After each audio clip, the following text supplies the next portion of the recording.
Hey everyone, I hope you're doing well and staying safe during this time. If you're new here, welcome to the channel. Like I said, thank you so much for checking me out. If you haven't done so, please make sure to hit that subscribe button just right below the video. Cool, thank you so much. I really do appreciate it. And if you're returning, welcome back. Thanks again for your support. I truly do appreciate having you here.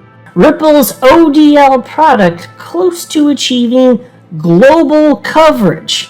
Of course, ODL, on-demand liquidity, requires the usage of XRP as a bridge currency. Now, look, XRP only needs one use case in order to stick around forever, but it has many. Now, and I say forever, of course, if it's solving a problem and then that problem is no longer something the cryptocurrency, in this case XRP, solves, okay, fine. But I'm saying in order for a cryptocurrency to find success, it needs to do just bare minimum one thing. It needs to solve a problem for a set of people or businesses. One thing. Now, of course, XRP has many use cases, thankfully, which is rather rare in the world of crypto. But look, this matters. Because, look, in a world where the crypto asset class is sufficiently mature, only those cryptocurrencies that solve a problem are going to have long-term viability, and you just need to solve one problem. And again, XRP solves more than one problem, which instills even further confidence in me, but for now I'm just talking about XRP as a bridge currency at the moment. And it could not be more clear at this stage that probability favors XRP being adopted as a global bridge currency in a meaningful way, the world over, in the years to come. So it's not a 100% certainty, but probability favors XRP being adopted.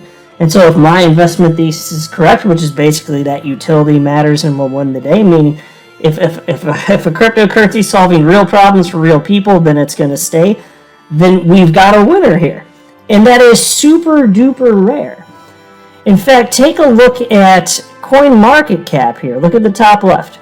They actually track the number of cryptocurrencies in existence. As I record this, there are 18,337, and almost all of those cryptocurrencies do nothing. They do precisely nothing. And then you have XRP used in enterprise-grade software, and has multiple use cases. Like, that is exceedingly rare. And I know a lot of people in the world of crypto, they don't know this. And even if they know XRP exists, they hate it for ideological reasons. They're ill-informed because of terrible narratives that are false coming out from Bitcoin maximalists. I get this. But, wow. How fortunate are we to understand this stuff? So anyway, I got a bunch of stuff I want to share with you, including some quotes from Ashish Burla, who is RippleNet's general manager. But before going further, I do want to be clear, I do not have a financial background of any kind. I am not offering financial advice, and you definitely should not buy or sell anything because of anything I say or write. I'm just an enthusiast who enjoys making YouTube videos about crypto topics, but just as a hobby and just for fun. And so the You Today piece reads as follows. In the most recent episode of The Ripple Drop, published earlier this Thursday, Ashish Burla, general manager of the RippleNet network, said that the flagship on-demand liquidity product was close to achieving global coverage. The service, which was formerly known as XRP, is currently operating in 22 destination markets, according to Burla. And folks, you just wait. As liquidity increases, the amount of money that can flow will increase, and more corridors will be set up as a result. Ripple can't control that, though, which is why they're fighting for a bigger crypto pie. They just want their piece of the pie. And then the piece also reads as follows. The executive couldn't be happier with the growth experienced by RippleNet. The network wrapped up 2021 with a payment volume run rate of more than $10 billion. Now, here's a clip that was shared by Link2. And Link2 is a firm that allows you to purchase shares of privately held companies. Now, of course, you have to be an accredited investor, and the bar for that is much higher than what most people can attain. So it's basically the government blocking out the everyday investor from early opportunities because they think you're too stupid to invest your own money, and I hate that, and I will forever. But anyway, they shared this clip, and so it's not, be clear, that Link2's, I've heard nothing bad about them ever. That is not their fault. But anyway, they shared this clip from the Ripple drop, and there are a few quotes in here, so I transcribed them and want to share this with you. So this is from Ashish Burr, who's one of Ripple's earliest employees, and he's managing RippleNet. And on-demand liquidity, of course, is a part of that. And so he said the following. I got 3 quotes right here. Here's number 1. No one has processed more in cross-border payments using crypto liquidity than Ripple. So we've become experts on provisioning liquidity through market makers, third-party market makers. We've been experts in tapping into global liquidity using exchanges around the world. And folks, truer words have never been spoken, right? Just think about it. And the way that money flows, in fact, wait till we read, I shared you the second quote here, because they set up something that's called Liquidity Hub. It was announced within the last, I can't remember exactly now because all days blur together. I don't know, within the last half a year or so. It was a newer development. Maybe it was November. I can't remember for sure. But Liquidity Hub, it's pretty incredible. See, it shows what I just said a second ago, that even though XRP is at the core of their business and they made that super duper clear, they just want a bigger crypto pie. And so they want their customers, because they want, like major crypto success as an asset class. They've set up Liquidity Hub, which allows the flow of all sorts of other cryptocurrencies. They're initially to launch, I think they're going to add more, but I think there were maybe 5 to launch, XRP among them. But there's Bitcoin and maybe it was Ethereum. I can't remember all of them that were included. But as long as there's demand for these coins, and not that all of these coins will necessarily have long-term viability, just like most of what's traded on Coinbase today, fast forward a decade, probably none of it's going to be there, right? But right now, there is demand for this stuff, and so they're helping their customers to dip their toe in the water here. And it's creating a bigger crypto pie because that's good for XRP because more things will need to be connected. So check out the second quote from Ashish Burr. The great thing about crypto liquidity is that it's easier to move around the world compared to something like fiat currency. You can think of Liquidity Hub as Google Flights or Kayak, but for crypto liquidity. We're going to integrate across a number of exchanges, leveraging a lot of the infrastructure that we already built for on-demand liquidity, and find the best rate for how much liquidity you want to source in terms of the cryptos that we offer. So it's like on-demand liquidity sort of, but for all sorts of stuff in terms of the way that they're routing everything. And then it's really impressive. Like, I haven't seen anything else quite like this built. And I'm sure you guys are familiar with Google Flights and Kayak, presumably, right? These are internet websites that help you find the best price among a number of competitors. So that's what they're doing here. It's not like like Priceline. I guess Priceline would be another one. Maybe you're familiar with that.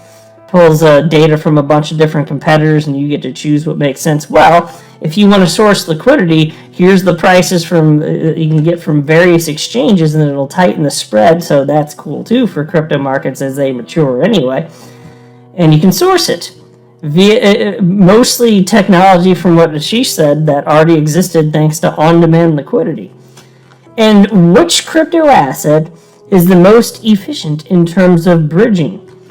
And which is the most liquid asset that has those functionalities in terms of bridging? Well, clearly it's XRP. XRP is the best cryptocurrency on the planet for payments, just generally speaking.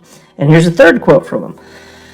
We're looking at what's next in crypto. We're getting ahead of where the industry is and where adoption is. So we're ready to bring these kinds of use cases to our customers. For example, we're working really closely with Ripple X to figure out if there are opportunities in the NFT space that we want to bring to our customers, because that market could be far, far larger than anything we've seen so far. And there's an announcement on that front, actually. As far as the NFT stuff, don't be surprised that this ends up being absolutely gigantic. I don't know for sure if it will be. It's too early to know for sure, but it could be. Take a look at this. This is from March 10th. How Ripple's Creator Fund takes NFT projects to new heights. And they highlight that they've created a $250 million creator fund and commitment to support NFT creators using the XRP ledger. Because XRP, think about it, in terms of gas fees, look, a transaction costs a fraction of a penny, and transactions take 3 to 5 seconds to settle with finality. On-chain, layer 1. So, maybe that sounds a little bit better than Ethereum. Now, there will need to be an amendment in order to pass a change to the XRP ledger in order to add that type of native functionality. But if the community does that, and Ripple's going to keep pushing like this, my gosh, if NFTs really are going to be around forever, and I suspect they are, then I don't know exactly what the landscape will look like, but just will they be here, will they not? Yes, I think yes. What if the XRP ledger is a huge piece of that? Isn't that another thing that would increase the odds of long-term viability for XRP itself, since it's native to the XRP ledger? Well, I would certainly think so. There's all sorts of stuff that XRP is being used. And I don't want to go through these articles, but it's worth highlighting. Here's a headline from Cointelegraph from back in 2019. Ripple-backed web monetization platform Coil now supports XRP. So it's a new form of web monetization that doesn't require subscriptions or advertisements. If you subscribe to Coil for a flat rate, it's $5 a month. You can bypass that for platforms that support that. And if this ends up getting widely adopted, what we're talking about is streaming money in real time. That's what's actually happening here. And a blend of Interledger Protocol and XRP makes that happen. That's another use case. Look, I'm naming all of these use cases. We just need one. We need one. That's it. Just one in order for XRP to have long-term viability. Because you don't throw out something, wait, if it's useful for something, wait, this is useful for me, but it doesn't do anything else for anyone else unrelated to this? No, this is no good. No, of course not. You need to solve one problem if you're cryptocurrency, and then you're good to go. And take a look at this headline too. This is also from You Today. XRP offered to shareholders by Japan's SBI for third year. They're being compensated in different ways now, with XRP specifically. That's something that people value, or they wouldn't be doing this. Like XRP, there's every sign in the world that XRP is going to be here for the long haul. Doesn't mean that we could be betting on the wrong horse here. We could be, because there are things that look promising in the early days, and unforeseen things happen, and it changes. And if that's the case, I will be the first to scream, hey, the building's on fire. I'm getting the hell out of here. I'm your guy. I will keep you posted. I'm your advocate. I'll be back on a daily basis, usually multiple times per day, with these videos to keep you updated with everything going on. So I hope you enjoyed the video. If you haven't done so, make sure to hit that subscribe button. Feel free to share any of my videos with your friends, family, social media, or anybody who may care to listen. Thanks so much for your continued support. I'm always here for you. I want to help you through this time. So thank you so much for continuing to choose me. Enjoy your day, stay safe, and I'll catch you again probably in a couple hours. Thanks, everybody. See you later.